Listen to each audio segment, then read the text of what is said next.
болғанын қалаймыз. Себебі дегенмен тәжірибе көбейді оқушыларда. Рахмет көп. Байқау қалай өтті сіз үшін?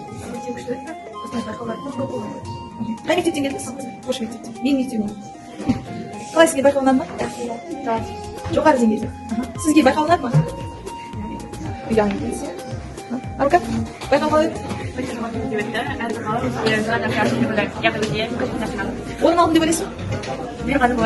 Игі бастама атты Берсер батыр ерлігін насихаттаудағы шарада TEDx номинациясы бойынша бірінші орын алған үшін қайырды арнаған.